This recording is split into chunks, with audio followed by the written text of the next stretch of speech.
ones I'm most excited about, a guy that I've been holding on rosters all season long. The breakout finally happened. Luckily, thanks to some bye weeks and some injuries, I was plugging him into my lineups. DeAndre Swift coming in and saving me on Kamara's bye week with a 27-point outing against the Jacksonville Jaguars. What does this mean for DeAndre Swift season long? Is he, are you ready to say this is the status quo now? He's officially broken out? Because I'm not sure if I'm all in on that yet. Yeah, I'm not all in on it either. And I know Adrian Peterson was still super involved in this game. This is one where the Lions jumped out early and they for essentially the entire game. And also the Jacksonville run D has been absolutely atrocious all season long. So a great matchup for Swift and Adrian Peterson.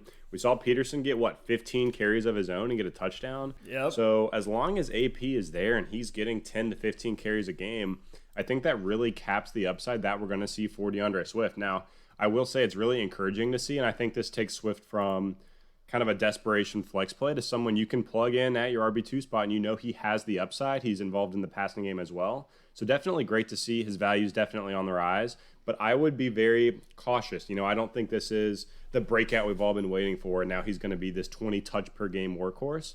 But by all means, I think you can definitely lock him into your lineup, especially in a good matchup against Atlanta this week. Yeah, that's the thing. I think he's a matchup dependent RB at this point. He's a guy that if I am in a losing scenario, if I'm sitting at a 2-4 record or 1-5 and I need to win right now, I am willing to sell Swift. Try to sell him as high as I possibly can to just get some other pieces in there that are going to be more reliable every single week. But I think Swift, if I'm a winning team, I'm trying to hold Swift because he has great matchups that you can start him in. He has Atlanta coming up here in week 7. That's a guy in start of the week contention against Atlanta. Then he has Minnesota, Washington, Carolina, Houston. Green Bay has been enough of a defense that you can run against. So he's got some good matchups, especially down the stretch. I'm willing to continue to hold Swift and plug him in if I absolutely need to this week. What's interesting in that game, too, is that, like you said, Adrian Peterson out-carried him 15-14, but DeAndre Swift was extremely efficient. 8.3 yards per carry on 14 carries, had 2 touchdowns on the ground. The goal line work is the biggest takeaway for me. He was finally getting goal line work on the ground. Like, that's exactly what we need to kind of bring it full circle for Swift on top of the 4 or 5 targets that he's already getting on a weekly basis. I think that target volume has room to skyrocket against Atlanta, which is why I'm willing to plug him in.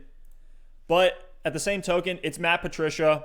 He's only playing Swift despite that impressive outing, only 38% of snaps. Adrian Peterson was at 20%.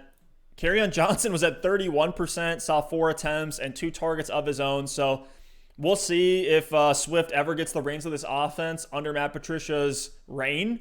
But Swift's still a guy I want to hold and start in the right matchup.